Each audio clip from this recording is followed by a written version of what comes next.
You understand there's bugs in there with that baby, right? My main issue is there's roaches and bugs and flies crawling over that baby. They've been doing that when he was 5. They've been doing this for over a year.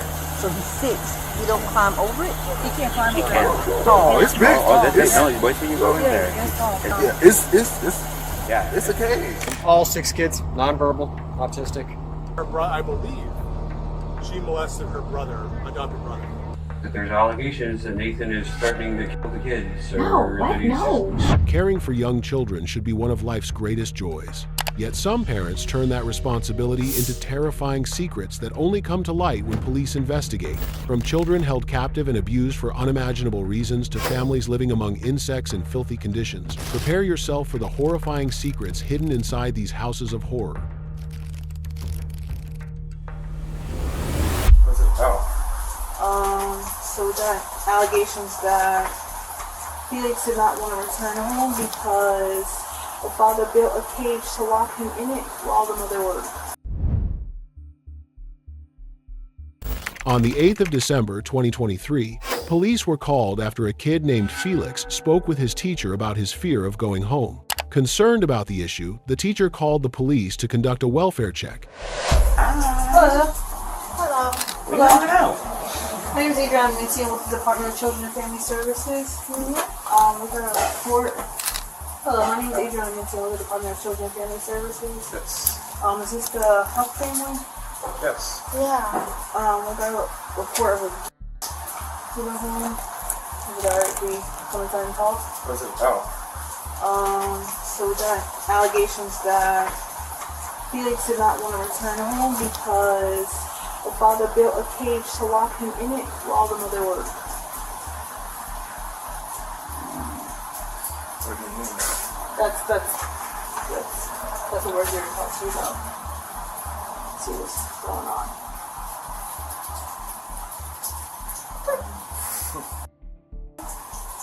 Hey, buddy. Nobody's being bad in the house. What struck the officers immediately wasn't just the physical enclosure, but the jarring lack of remorse. The parents didn't try to hide it or act defensive. They treated locking a young child away like a standard parenting technique. Realizing they were dealing with something far more disturbing than a misunderstanding, the officers needed to step back, compare notes, and figure out the exact scope of what these children were enduring. And the sad part is they don't even think there's anything wrong with what they're doing. How you doing? Hey, how are you? Just swept to the side. It's a petting zoo pen. Is it a locks? And how old did you say child was? 6 years old. They've been doing that 5. when he was 5. They've been doing this for over a year. No, that's from yesterday. So that's pretty much all that. So where's the child now? Everyone's in the house. So, Mom, after school, Mom, I guess has a lunch break. So he goes to mom's elementary, 6-year-old. okay. The 2-year-old goes to baby gator, so he's there from 8 a.m. to like 5 p.m. Everyone's combined. He showed us how they locked it. Yeah. So he's 6. He don't climb over it? He can't climb over it. Yeah. So it's tall. So it's tall. Oh, it's big. No, wait till you go in there. It's tall. It's tall. It's a cage. So what's that child? Does the child look healthy?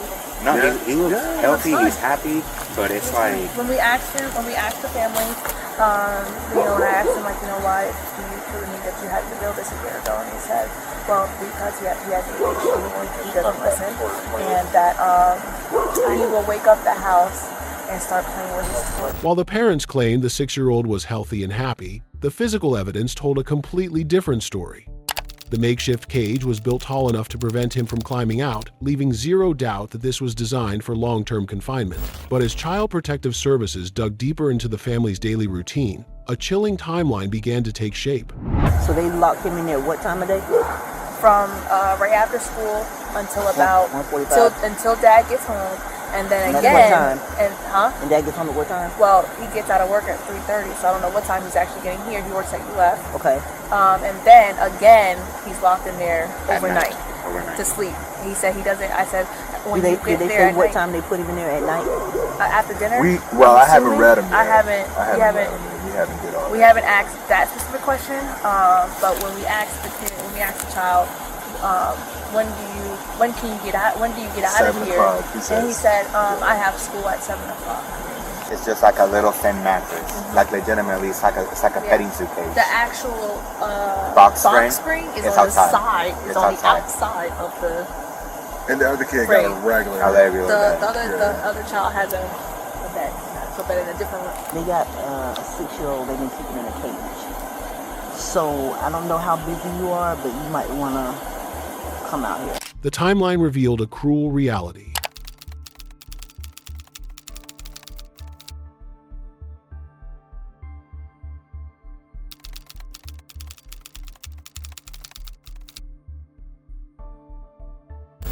With probable cause established and child welfare securing a placement plan, it was time for law enforcement to re-enter the apartment and make their move.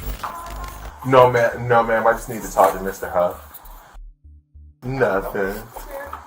All right, Mr. Huff, so we here because of the allegations of the child being caged. I'm going to be completely honest with you. I'm getting ready to read you your rights because unlawfully or willfully caging a child is a crime. Okay. All right. You have the right to remain silent. Anything you say can and will be held against you in the court of law. Do you understand each of these rights that I've explained to you? Yes. Having these rights in mind, do you wish to speak with me? No. Okay. All right, go ahead, turn around.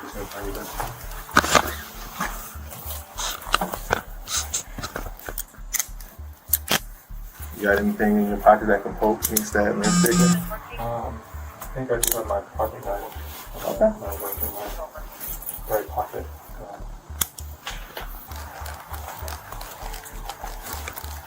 Sir, is it a place that we can take your kids tonight, a family member or anything like that?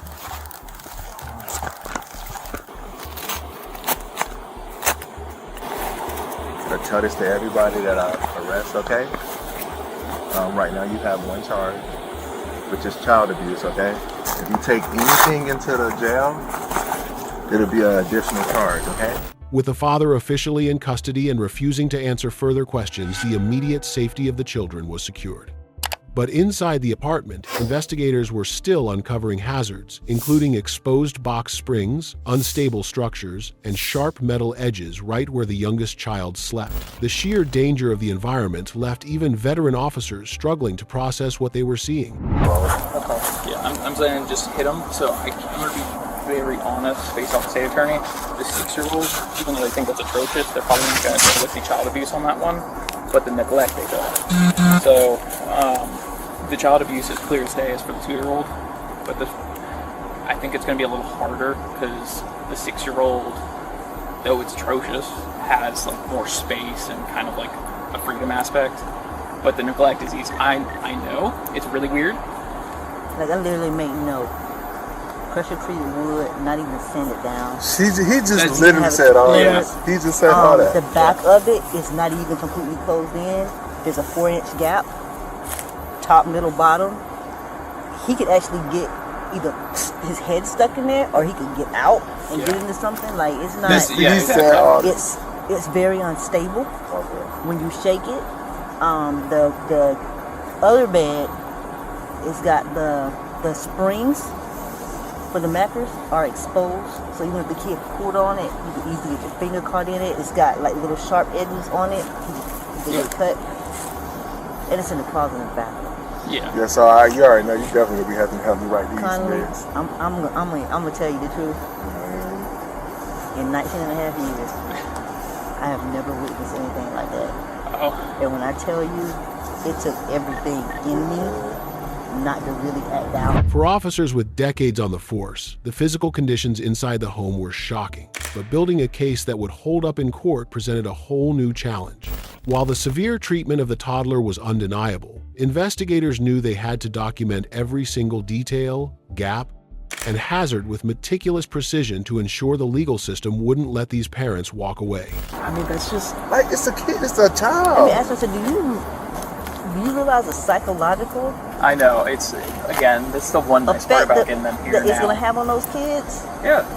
I mean, a 2-year-old is like, I mean, yeah, as I was telling him, it's going to be one of those things where for the 2-year-old is so plain as day, because if the 2-year-old tries to stand up, he can't even stand up fully. It could be lifted, so he could, if muster the strength, lift it onto his head and kill himself. She was like, they turned it over like that because he can climb out of it. I said, that's when you get him a toddler. I would say that's not an excuse. You got to parent your kid. And the unfortunate thing about this, they're probably going to give him back to him. Oh yeah, no, but that's why it's really important to be lethal, because we have been in a war with the state attorney's office because they keep dropping our cases that have probable cause and evidence. So it's really important that you stretch, like, this will be the longest minute you ever write in your life. Okay. Yeah, I think, in their defense, I think that the probable cause has to be there. And I can tell you, I don't think every case they get, the probable cause is there. Oh no, I don't agree. But when we touch it, I promise it's there. It's for things like we've had aggravated child abuse, where it's like the child was, what was it? I think this was the case where they were burned.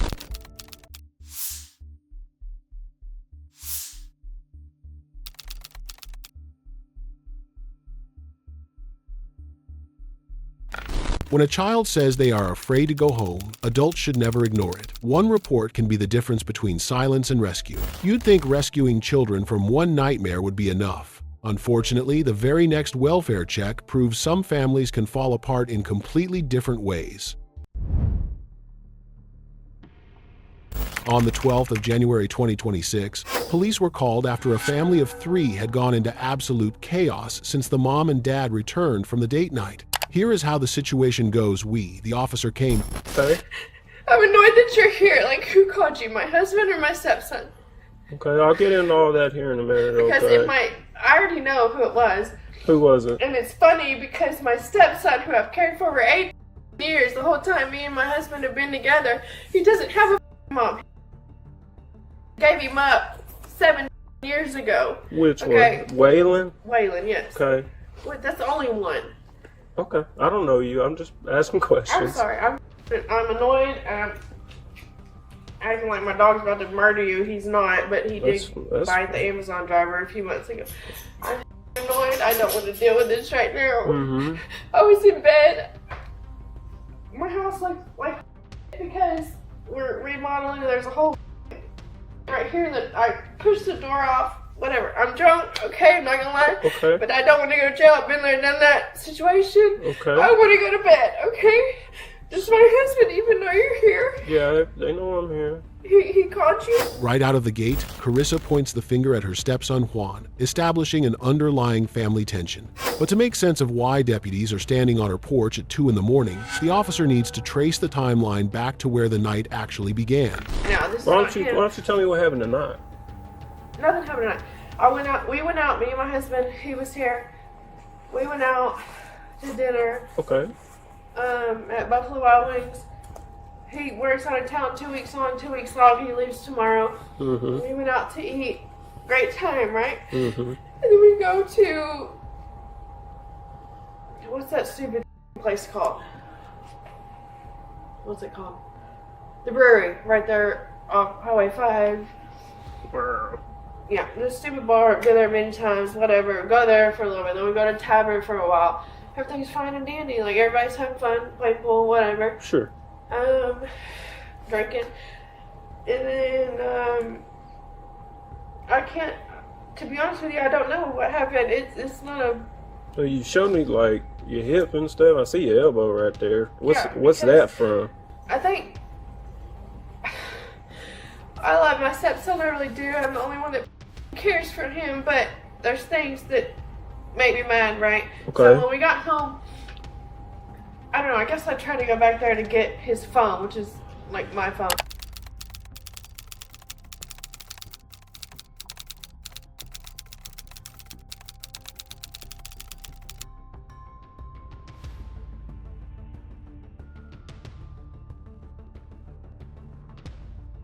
To be honest, 150 fucking % honest with you, all I remember is going back there and trying to get his phone and getting mad that my husband like just shoved me to the ground, shoved me in the hallway. I'm sure I was out of line in what I was saying or whatever, but Okay. That's all I remember. That's why this came from, and this on my hip.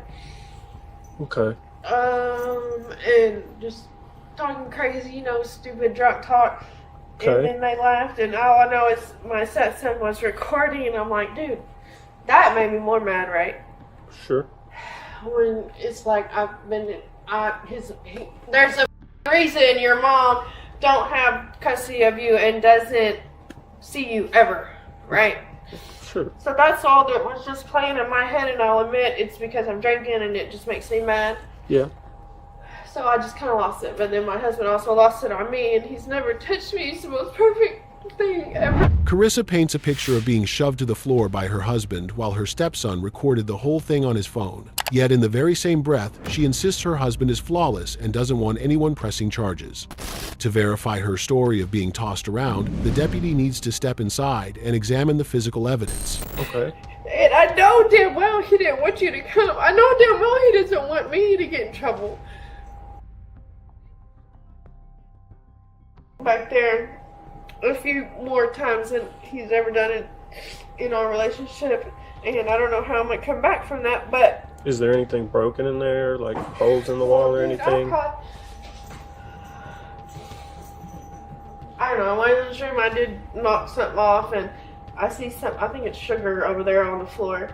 Oh, and this door that we were painting because we just put new floors in and all that. But you mind if I look at it? You can come in. It looks a hot mess. That's I okay. knocked the door off. I'm It's gonna the pantry just door. shut this so it's letting all the good air out. I'll show you my room. I do think I knocked something off his fucking dresser. Okay. Stop! The gray one's a little iffy. It's okay. Is there Go! Can I put him in a... Yeah, please. That'd be awesome. Inside, the home shows clear signs of a struggle, knocked over items, a detached door, and a scattered mess. But Carissa's version of events is only half the story. Down the road, a second deputy is interviewing her husband, Evan, whose account of the evening tells a drastically different tale about how this rampage actually started. I'm Deputy Escamilla with Pulaski County Sheriff's Office. Hey. What happened? Oh, we went out, we're at the tavern, and so trying to get everybody home, so took mother-in-law, father-in-law, and the neighbor home, and of course my wife was with me, and pulling out of their driveway, her and her dad, I guess she didn't say bye, he didn't hear or something, so he got mad, said some words to her as he was walking off. She got upset. She's like, what did I do wrong? I said, you didn't tell him about it. And she's like, no, I didn't. You didn't let him talk to me like that. And she's belligerent. So I said, look, let's just go home. There's nothing even worth talking about at this point. It's almost 2 o'clock in the morning. Let's go home and go sleep. Evan reveals that the spark wasn't a sudden marital dispute, but a petty argument with Carissa's father that spiraled out of control on the drive home. Unwilling to let her anger go, Carissa redirected her rage toward her stepson the moment they stepped through the door. We get there, and she races back there to his room, and I follow right behind her, and she opens the door, starts waking him up, grabs his phone. I grab the phone out of her hand. I said, stop, because I figured she's probably going to try to call his mom and start a bunch of drama. We were going to talk. So we start squirming around over there. I get the phone. I put it on the dresser. She gets a bunch of crap off the dresser, bangs something, breaks his monitor on his computer, and then I get her out of the room, get her away, and she keeps coming back at me over and over and over again. He got about 8 minutes of it or so. I think that's what he said on video. And I never once hit her or anything. I was just like, I got you, trying to get off me. And she kept, I don't know if my face is still red or not. She kept on slapping me, slapping me.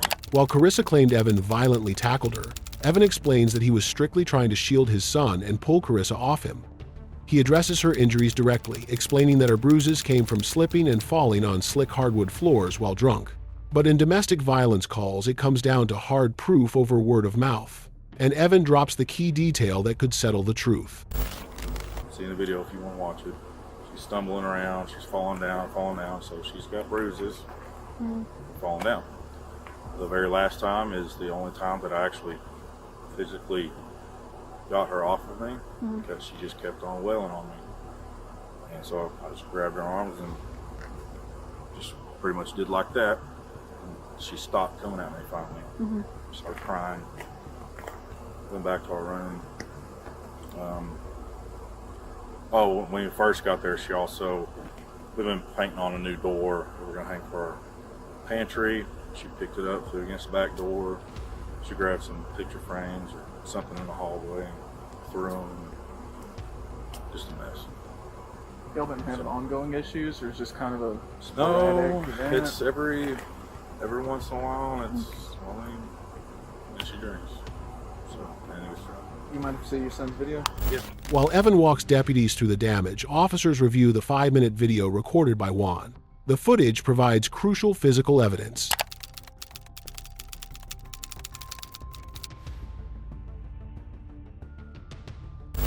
Under state domestic violence laws, officers no longer have a choice. The video leaves them with a mandatory obligation.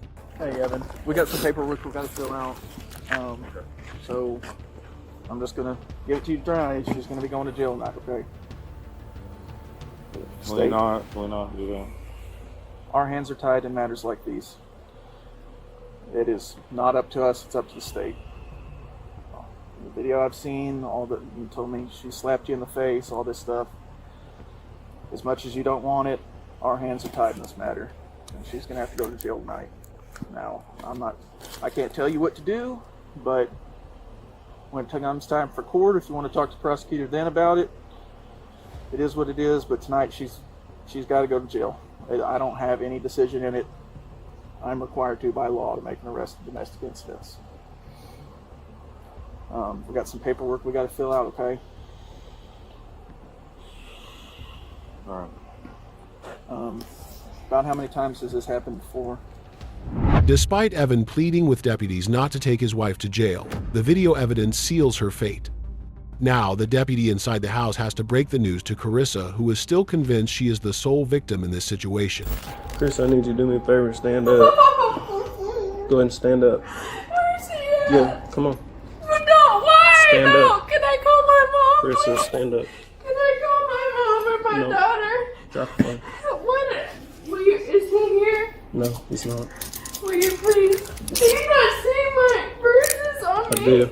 What? Can I put her up before she does something stupid? I'm sure your husband and your stepson are going to come back and they'll be able to deal with all No, that. but she's looking at you crazy, and I don't want her to do nothing because she's very. Why would you do this to me? Can I please? So what I'm gonna explain something to you, You okay? just listen to me.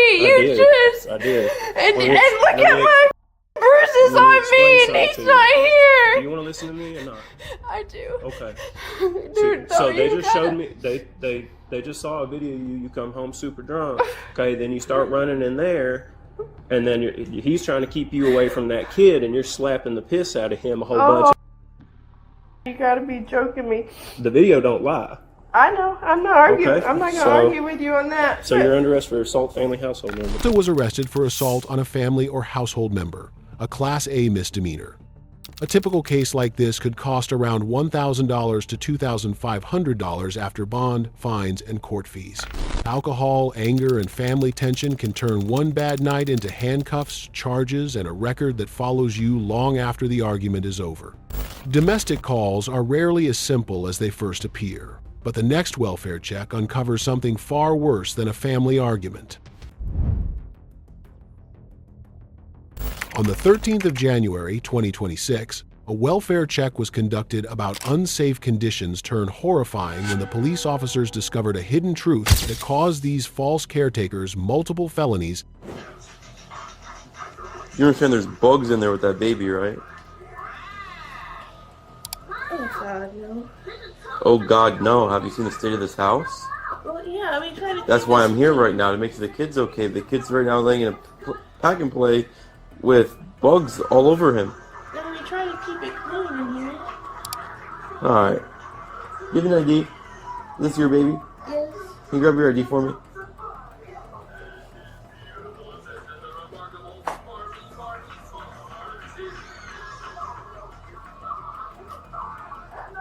Is there any other child that lives in this house? Who are these two beds for?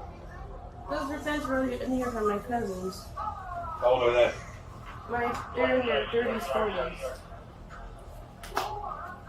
Where's the kid's dad? Who's at work? Does he live here too? Yeah. Do you think that state of this house is okay? Oh no, we're working on it. It was worse before. Okay. My main issue is there's roaches and bugs and flies crawling all over that baby. Alright, I'm gonna make a phone call. I'll be right back, alright? This is an issue.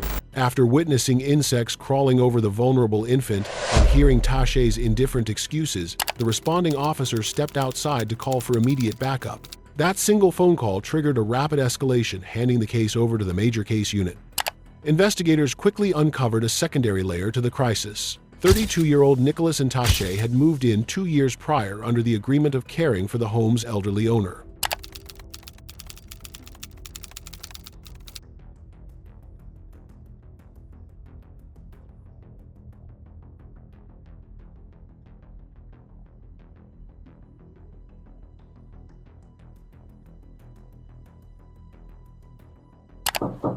Hey, can I call you back in a second? Okay, I'll call you back in a minute. Is it okay if I talk to you outside anytime? Yeah, no, absolutely. So, I definitely,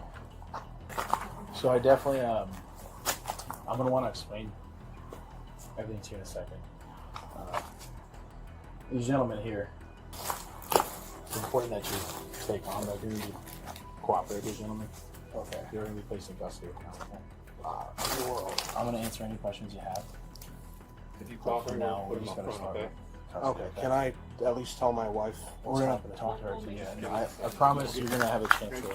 I'm going to do 2 sets on you, right, so it'll be more comfortable for you, okay? We're going to get you by their car, and then we'll give you another chance to talk to them. Hey, can we talk to you one more time? Yeah. Yeah, sure, yeah. So, it's important right now. These gentlemen are going to take you into custody, okay? Take a deep breath. I'm just going to put it in front if you're respectful with us. I'll answer any questions you have, whatever I can. With Nicholas and Tashe officially in handcuffs, the focus rapidly pivoted from securing the suspects to securing the helpless infant still inside the house. Before transporting the couple to the county jail, officers needed to establish a crucial paper trail and determine if any local family members could take emergency custody of the child. However, as officers probed for emergency contacts and phone numbers, the couple's erratic answers only revealed how little preparation they had for the consequences they were now facing. Do you have any close friends, like a family member, that we might be able to call in reference to caring for your child in the meantime? Yeah, there's a lot of people. There's my mom. Okay. Do they live local here? Yeah, she lives in the F section. Okay, perfect. That's good news. Do you know her number off the top of your head? Yeah. Mom, anybody else just in case we can't reach or find mom? I can't remember numbers off the top of my head. If you want us to get a hold of your phone, and then you can check it yourself to see if there's any other options just in case. What's your mom's name? Marguerite. Marguerite. And what's her last name? Where is it at in the house? I think it's on the zebra chair. The one that you sleep on? Yeah. Okay. Alright. Your fiance's over here too. Yeah, we'll get you guys together here in a second. If you guys have anything you want to talk about, we'll be over there to answer any questions that you have. Let me grab your phone really quick, and I want to make sure somebody's with your little one in the meantime, okay? Where's the baby at? I just put him in the packet play because he's asleep. Okay. Perfect. He's sleeping, so this should. He's going to be just fine. Yeah. It's going to be okay.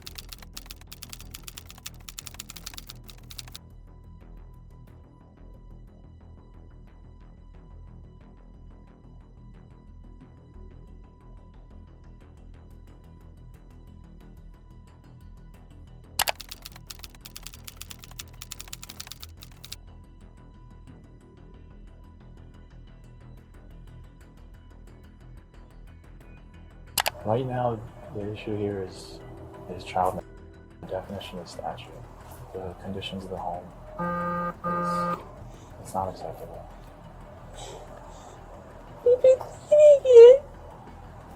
I'm sorry that you guys have to go through this, but there's no way to sugarcoat it. It's not an option, and the bug spray is not even safe for the kid either. That's not a viable solution for an already unfit living condition. Like spraying around the crib and all that. There's a couple things that are an issue, and there's a whiskey making bro. There's a real issue with conditions too. It's a list. He's not being cared for a number of reasons, and there's a bit of a mix-up between whose job is whose, and it seems like none of the jobs ultimately are really getting done, if ever. And that's not something I can sugarcoat. I mean, that's where we're at. That's the summary of it. I'll have way more details when I put this on paper. But that's the summary of it. I don't have any other. I can't beat around the bush. That's the problem. If you think of a question, we're gonna get you going over there. But if you think of a question, I'll be back over there in a minute. And if you guys have something else, I'll be happy to answer whatever I can. Okay. But without sitting here for 30 minutes talking about it, that's the gist of it. Okay. I want to go more.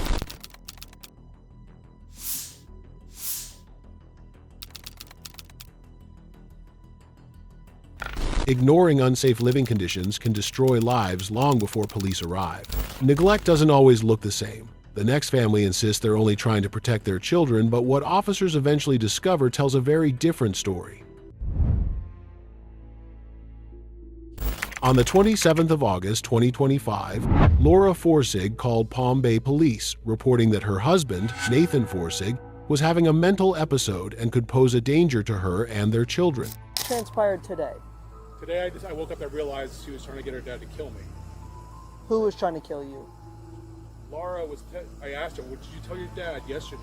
Get the police to come, and she wouldn't help. The police came out here yesterday? Yes. For what? You can check the record.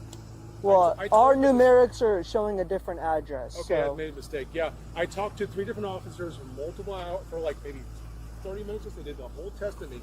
Because what she's telling them is that I'm on meth. I am not on meth. Are you on any drugs or any alcohol or anything like that? She's fucking trying to be crazy. That's when I get away from. I actually feel calmer talking to you than being around her as a person. I got you. Obviously, you know you're. I'm the abuser. So we had CPS here 2 months ago, and that kind of started my brain to kind of shake. Yeah.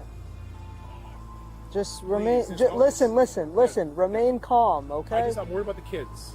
I'm not worried about the kids. Listen. The kids are gonna be safe, okay? We're here, okay? We're gonna talk with her. Is there anything you could do to allow me to sit and just breathe? Yes, go ahead, man. While the husband insists his wife is manufacturing stories to have him arrested, officers know they cannot evaluate a domestic threat from the front yard alone. Step 1 requires crossing the threshold to cross-examine the mother and gauge the atmospheric threat inside the home. My husband is having a psychotic break. Unfortunately, I've never seen this before. So you called the fire department for him? No, I called 911. I have a friend who's had experience with schizophrenic people. Does anyone need medical? That's what we're trying to figure out. Yes, my husband needs For medical what? attention for a psychotic break due to schizophrenia. Okay, so we just want to make sure what's going on regarding the medical side. So He we has can relay that message. unfortunately lost. So no one needs medical? Nope. No. Not here. Bleeding, injured. Just Okay. He needs a psychiatric Alright, so we need to know that because they're on the street waiting. So. He needs a psychiatric evaluation. Okay.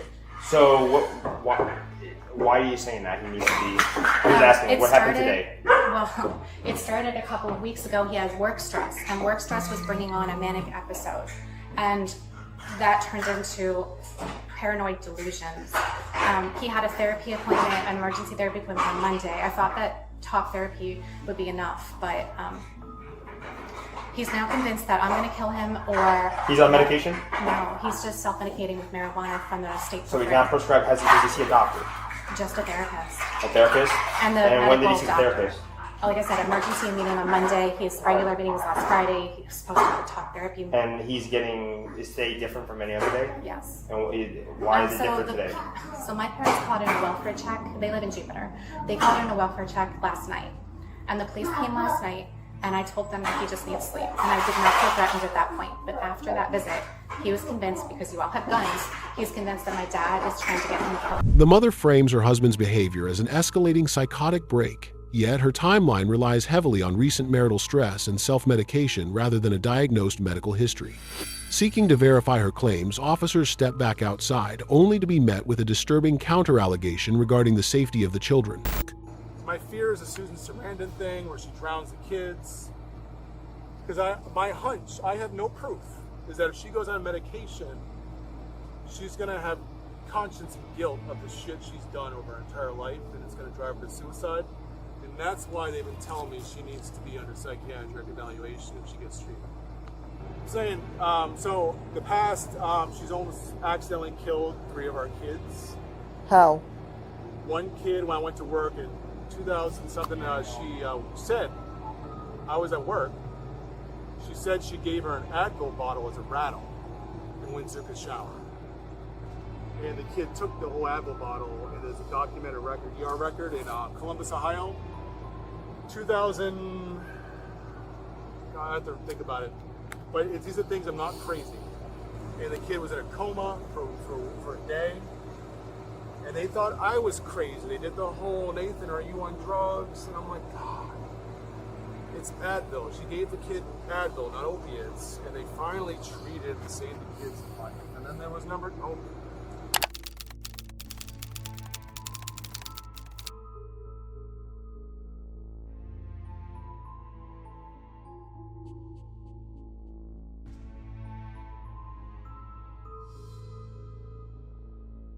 So he's diagnosed with autism, not diagnosed with schizophrenic. He takes prescribed marijuana. He's been recently prescribed a higher dose, but he hasn't been taking anything abnormal amount, like excessive amount.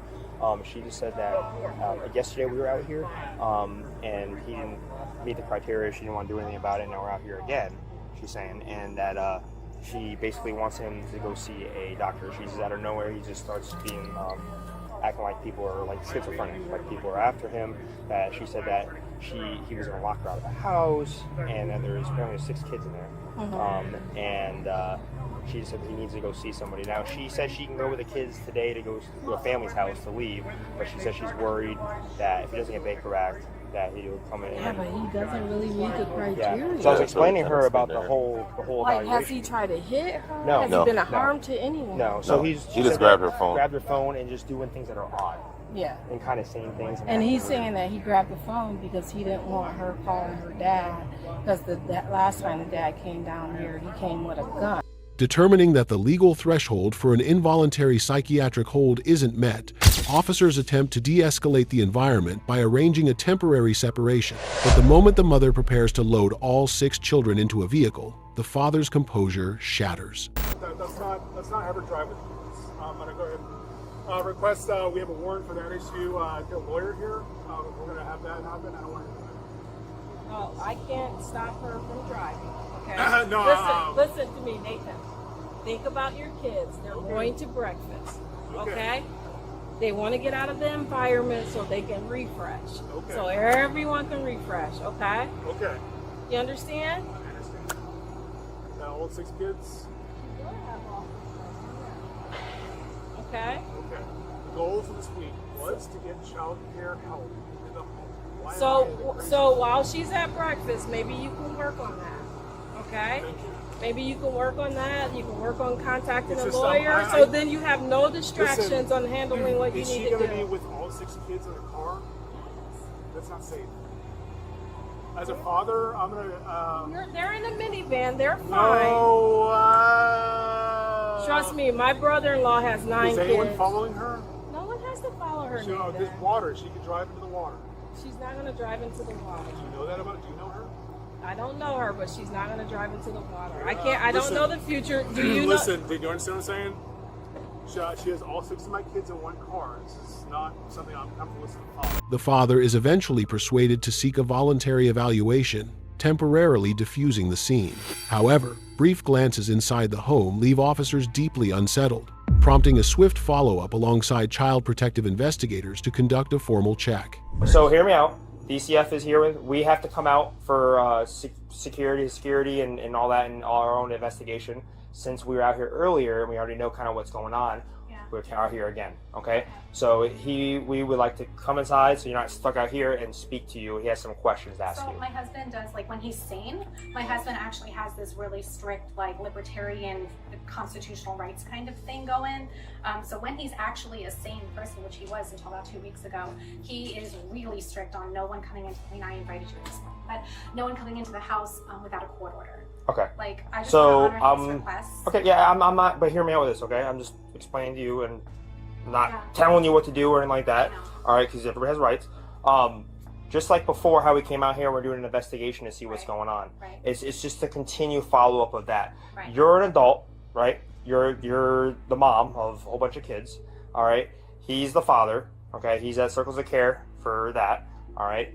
He asked, and that's why we're here.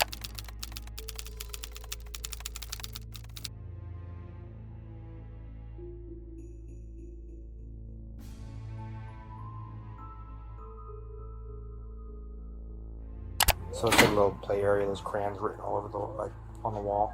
Yeah. Then this is where it takes down. There's a room with the cat litter and there's crap everywhere, feces. And the living room's the back. that one room with those feces? Yes. Yeah, it's like a laundry It's room. that room. Yeah, that's all over the floor. And then you get a long Animal hallway. or human? It was the an cat. animal. Cat litter box. Yep. Yep. It's like dirt and stuff on the floor. Any chemicals on there? I didn't recall seeing the chemicals. And you go back to the hallway, the living room, and that's where you see just the walls torn up and dirty mattress with stains on it. Go upstairs? No. And then the mattress in the back is dirty. And one of the younger kids were playing right next to the litter box too, and it was like, One of, I'll tell you after, 'cause it's a long story, but chances are we'll get a motion to into the home. We're gonna try and get almost like a warrant. Yeah. Observations of unsanitary conditions and uncontained animal waste lead authorities to pursue a legal order to inspect the property fully. But before that order can be executed, a 911 call days later brings officers rushing back to the very same doorstep. Hi. Is Nathan here? He is. Please don't. Please don't. This will make this so much worse. I assume this because my parents called. Again? Again? They called? I don't know. Oh, then what is this for? This is for DCF. And this is because my parents called or no? Your parents didn't call today. They did. They said they called like half an hour ago. They didn't call us. Okay, so this is from what DCF response? responded to her call to us that there's allegations that Nathan is threatening to kill the kids, or No, what? that he's No. extremely intoxicated. He's fine. Please go away. No, This is no, interpreting wait, him. Laura, listen. We're not going to do this. I was very nice last time, okay? I worked with you guys last time. He's going to assume that you're here to kill him. He's going to assume that I need called to you. speak to Nathan. I talked to him last time. Okay, he's going to assume that I called you or that my parents called you because I'm he's not- assuming that I'm trying to get him killed by police. I'm going to tell him that you didn't call. He's and not going nobody to believe called. you. Are you kidding? He was very cool with me last time, okay? He has a So- false memory that I ran out here in front of you all yelling gun so that you'd kill me. Did I do that? No, but He has a false memory maybe I that can I try did. and clear that up for him or help him out with it. Returning on September 2nd to reports of an intoxicated disturbance, officers encounter the mother once again using her husband's paranoia as a shield to keep authority figures outside. She attempts to reframe the entire timeline to explain why the household remains in total lockdown. Okay, so what changed is that I had the welfare check on Tuesday a week ago because my parents called it in, and then he made the assumption because he's not well right now. I'm sorry, I'm gonna like faint over here. I've been dealing with his psychosis and 6 children. He, on Tuesday a week ago, when my parents did a welfare check, he made the assumption that I told my dad to call you so that you would kill him. I know that's ridiculous. And then Wednesday morning, he took away my phone. This was 7 a.m. He took away my phone and my laptop and tried to prevent me from seeing the kids. So I called 911 to get him into some kind of psychiatric help. And that was his interpretation that I was trying to kill him. He has a false memory that I ran out at 7 a.m. when there was no police here yet, and shot a gun and did some kind of theater so that I could get him killed. So you all being here is more evidence to him that I am going to try to get him killed. Do you understand my problem?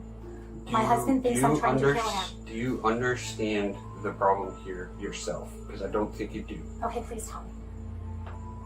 We're worried. I'm worried about this household. I'm in with real reason. So we need. So leaving isn't going to help.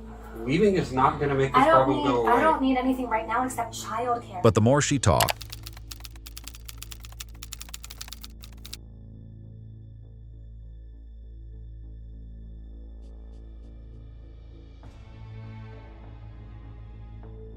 She had all the keys to almost every door in the house around her neck, it looked like. She locks them in there, and that's like, you can't do that. Even, I get the problem, but if that kid's locked in all day, this one, no job, is nice. And they're smart people. They're both, she works in the space industry. Yeah, they both. But sometimes that's what they're smart people. Those are the scariest ones. Yeah. Those are the scariest So how ones. to deal with it. They have that, and they have an immense amount of pressure in their head, and they snap. And when they snap, they snap. Yeah. Those And are. having 6 autistic kids. They're not very cooperative. Yeah, no. Hoping it is him. But when it starts talking very big on his amendment rights, and then he's thinking that we're here to kill him, there could be. He was very, very, very submissive and docile when I spoke to him last time. He's like that, then he'll just get mad all of a sudden. Challenged directly about the keys, the mother's rationalizations only deepen officer concerns regarding how much physical freedom the children actually have inside their own home. All right. What are you nervous about going in the house? I'm nervous because he's going to in the house. Because I really, honestly, that's so I can just clear this case out and close it out. You can't close this house down. There's psychosis going on. So are the kids, now I see all the keys on your, is that how you lock them in the room with them? Yeah. How long does your 9-year-old stay in the room typically? And be honest. She's an early morning riser these days, so she gets up when I get up, which lately has been more like 7:30. Okay. And then she likes to just chill in her room throughout the day, and when she chills in her room throughout the day, it's not locked, you know? It's just so she can have a quiet space to herself, because everyone likes their own room, right? Yeah. But then when it's bedtime, and bedtime can be anywhere from like 9 till 11, honestly, then we lock her in. Otherwise, she's around the house, you know? Same with this one. You see what he's doing? Is he locked in? He's got to be locked in his room too? Yeah, he'll be out in the hallway doing that, turning on and off lights.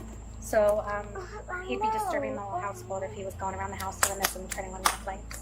So what do you do, like in case of a fire or something? They're locked in a room? There's fire smoke detectors and we got the key. I've got the key on me, right? The mother frames locking the doors as a necessary parenting control, but when the father steps outside to give his side, his description of the internal living environment confirms the state's worst suspicions. Inside, I would say I can take all the kids out, but inside, I would just say keep her. Well, can you show me you can take mom out, so then you can show me the Well, rooms so where the kids the sleep? rooms, sorry, I'm going to say why we're worried about the rooms. Yes, why you're worried. Why we're worried about the rooms. They both have the separate rooms, but Leo shits on the floor.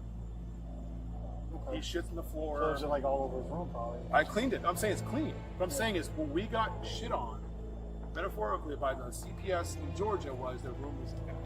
They just had a bed. And I'm like, dude. There's nothing wrong with that. Yeah. I'm like, he shits on the floor. And we tried to stop him. You see the dude, he just shits on the floor. He likes the fact that it pisses him off. That's what he does. It's like when he pisses on the floor, he shits on the floor, I clean it. So if people don't understand the situation, they get judgmental. So you I understand the situation. Yeah, so I'm not going to let you in the house until I trust that we're not going to do that tonight. But now I understand. I'm telling you tomorrow, my next step is to go to a lawyer.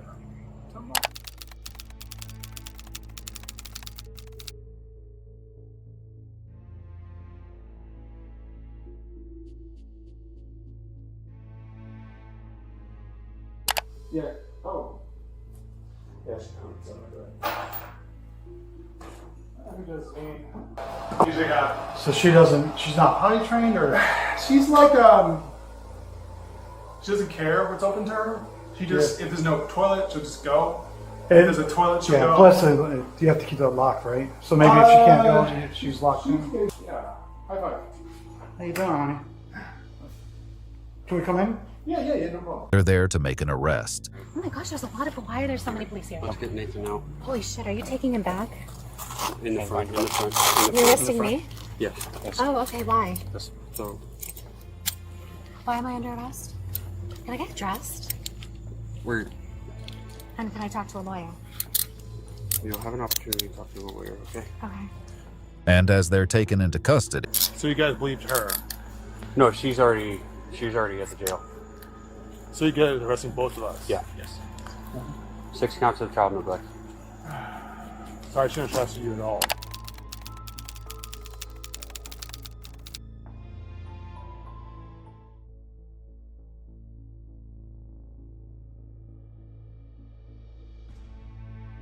But I've definitely seen worse. This is just sad. Yeah, I'm a little depressed right now about this, seeing this. And then the little girl that lives down in that room, yeah, she was like acting like a dog. Like she was literally using her foot to scratch her ear and stuff. The problem is like you can't, the smell, you can't show that on camera, dude. Just like walking into that corner room, I almost puked, dude. That's for each of the kids' bedrooms? Yes. So they're locked in them? They're locked inside the bedrooms. Because they're autistic runners or... They can't explain. A 3-year-old being locked in a bedroom? A 9-year-old being locked in a bedroom? Yeah, they can't lock their kids. They're locked in a bedroom. No food, no water. They have little trainer toilets to crap on inside there.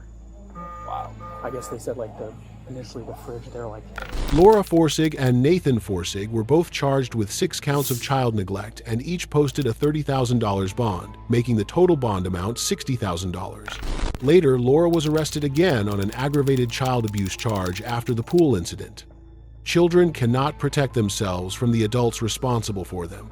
When warning signs appear inside a home, ignoring them can turn neglect into something far more dangerous. Sometimes the greatest danger isn't hidden behind locked doors. Sometimes it happens in broad daylight, with one moment of inattention changing everything. On the 23rd of October, 2024, police were called after a stranger found Jonathan Garcia and Vanessa Salazar's young daughter running alone in Albuquerque. The officer quickly came to the scene after receiving the information. Pick him up and she ran down the road, so I didn't know where she was coming from. And I covered her, but Humans. Yeah, we're humans. Yes, we are humans. Which brown house? The one house over? Yeah, not this one, but the next one over. But I didn't go over there. Okay, we'll go. That's where you saw her? No, she was right here because I was putting stuff in my trunk because I got. What's your name? She won't tell me. And she was running up to me, and see, she's soiled, and What's going on with her hair? yeah, it's very nappy. Hi, what's your name? What's your name? Can you tell us your name? What can we call you? What's your name, little one? Little one? Little one? I think she's autistic. Yeah. What's in your hair? So you saw her come from that way, but you don't know if that's the house. Oh, well, she was just running down the street running right down the here, street. and I thought maybe just send her out to get a trash can. And I was like, oh no, she's in her. And then she ran and hugged me, and she said, "Oh, warm." So I got her my sweater and covered her up. Can I carry you? Are your feet cold? Will you go next door? I'll go next door. Can he go with? Can you go with him? Bye. You guys still need me? No. Well, if I can get your information here in a minute.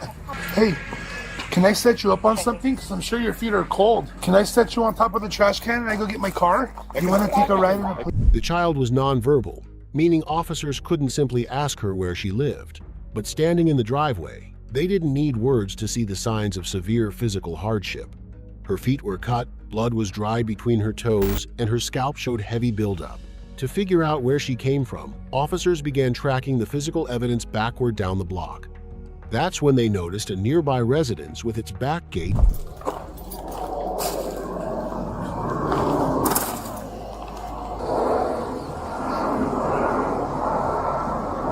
That's where she came from. Yeah. It's filthy inside that house, dude. Is it open? Back door's open. Oh, the back door's open? So nobody's in there? Well, I didn't make any announcements. Should we clear it? Well, I don't know if... Hello? Hey, Sarge. Hey, what's up? Question for you. So, I don't know if you're on the radio, but the address that I gave is where this 1030 came from. I think we're going to have this... I was in a meeting. Hold Okay, sorry. on. Let me pull it up. So you went to the 1030 call on Purple Fringe. Okay. And I updated the 20. I can guarantee you 110% this 30 came out of that house because the back door is open and so is the gate. There is nobody home. We have a serious case of neglect on the girl. Her hair is a complete matted mess. Okay. In the back, she is soiled. She's got blood in her toes. Finding an open door on a child neglect call changes the entire legal nature of a police response. Standing on the back patio, officers were hit with a heavy, foul odor coming from inside the home. As they called their supervisor to report the conditions, a new detail radically raised the stakes. Witness statements indicated this 4-year-old might not be the only. Wanted to make sure, so I walked back there to check. The house, Sarge, the house is filthy inside, and it smells like there's something rotting in there.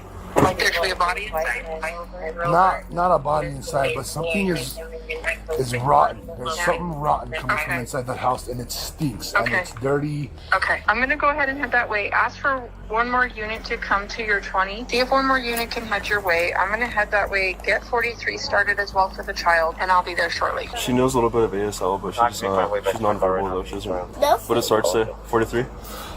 How old are you? How many fingers are you? How old? 1, 1, 2, 4, 5, 6, nothing. maybe 7.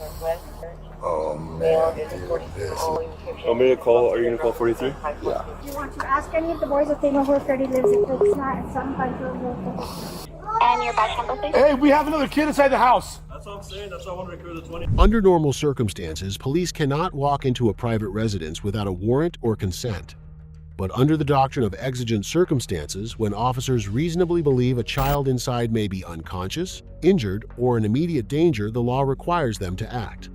With no answer to their announcements and the front door locked from the inside, officers drew their sidearm. Back door is completely open. The house stinks and it's a mess. So what else is this? Okay. If you're ready, I'm ready. Dog's next door. Aircraft's over at the Purple Fringe 20 and 39. This is the Albuquerque Police Department. Anybody inside this residence, come to the side of my voice with your hands in the air, open and empty. Doing so will guarantee your safety. Okay. I have just a dead wall over here, clear corner. We have a wall right here with a straight, and you can. Okay. I'm gonna walk in and hold. Okay. Yeah. By the fridge, because I don't. It goes with a little bit. I'll follow you. Okay. Right behind you guys. Hallway right, bedroom left. Can't see around the corner. Okay. I think that kid was on the left. She's on the left side. You want to take left? I'll step up and hold. Yeah. So 4. Ready? Go on. We have one in the bed. You have somebody in here? There's one right here too. Hi. Police department. Hi. We have an adult here. Are they responsive? For more than 15 minutes, officers had been shouting announcements from the front door and the back gate while a nonverbal 4-year-old sat in the back of a patrol car. Yet inside the back bedroom, they found an adult man sound asleep. After securing his hands and detaining him, officers finally had a name for the man responsible for the home, Jonathan Garcia. Stand up. Turn around, keep your hands in the air. Turn around, keep your hands in the air. Turn around, keep your hands in the air. Keep turning around. Where to put him in custody first? Keep turning around. I'm gonna pull him out. So walk towards the sound of my voice. Walk backwards. Walk backwards. Keep walking backwards. Keep walking backwards. Keep walking backwards.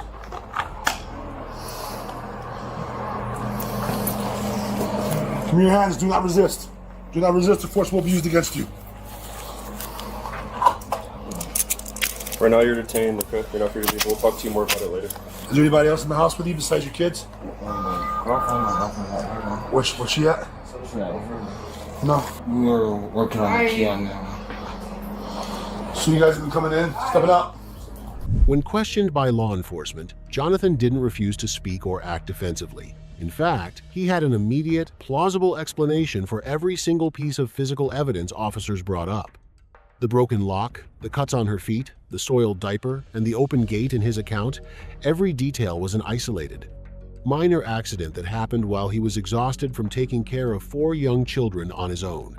But as officers looked closer at the home, the sheer volume of accidents began to point toward a much darker reality. The kids go do that sometimes when we try to lock the door, block the door, but they don't learn lessons. And sometimes when they go outside, they don't know better to like look over walls. Or yeah, but we got other problems too now, man, with the condition of your old house. That's why we can't go to the front door. She's explaining. The front door, we use the key, and the key broke inside the lock, so we should try and get it out. So I go to the back. I got you. You understand where we're coming from, right? Kid running around here for who knows how long, wet diaper, feet are cut, she's got blood between her toes, legs are cut up pretty good. They're superficial, you know? Oh no, it's because she gets cuts on her feet because she likes to. She's all rough in the backyard, and she'll walk on rocks or anything just to go see a dog or puppy. But see, we don't know that, right? And then her stuff on her butt and all that stuff. That's like sometimes she gets a rash from her butt, so that's why I have to change them all the time because they don't know he's the body. Okay, well, she hasn't been changed in a while, dude. Well, it's because she got changed because she drinks a lot of milk, so she drinks like bottle. While Jonathan was giving his explanations in the driveway, other officers were inside assessing the remaining 3 children. What they found on the secondary walkthrough quickly dismantled the idea that this was just a case of a tired parent having an off day. The interior conditions revealed systemic neglect, and right next to where Jonathan had been sleeping, officers spotted physical evidence that completely shifted the direction of the investigation. All the questions I had for you, man, I'm going to go ahead and talk to my sergeant, right? Those officers instantly. I Mirandized him, and then I asked him if he knew about any other bruises that Lieutenant might have on her, and he said she shouldn't have anything else. Okay. Besides maybe another bruise and a cut. Okay, so goal plan is to get all the kids to the hospital. I told him that you're going to follow the first 2, Jonathan will follow the second 2. So I put Jonathan in charge of the kids. Luis is going to hold on the house because they're going to have to do 29. And then these 2 can maintain the parents for now. Okay. So I think we'll be good for now. And then I need to call Joanne and let her know what we're dealing with. Oh, okay. And then if you can get CYFD rolling, that would be great. So, and just have them meet us at the hospital. Sounds good. And then they're going to load up one more kid in here. You can follow this ambulance down to UNM. And then we'll have the other 2 taken as well. But it sounds like one of the other babies has a massive rash all over buttocks and back area. Yeah, another kid has the bug bites all over the place. There's probably bed bugs in the 20, and then there's feces on the wall. And they found paraphernalia in the house as well next to her dad's sleeping, I guess. So clearly grave passive neglect going on here. And they said it's really, really bad in there. So Jonathan Garcia and Vanessa Salazar were charged with 4 counts of abandonment or abuse of a child, plus 1 additional count tied to a child being exposed to methamphetamine. In a typical child neglect case, court costs, fines, and fees can easily reach several $1,000s, depending on the final conviction and judge's order. When children are cold, injured, hungry, or exposed to drugs, the law stops seeing it as a private family problem and starts treating it as a crime.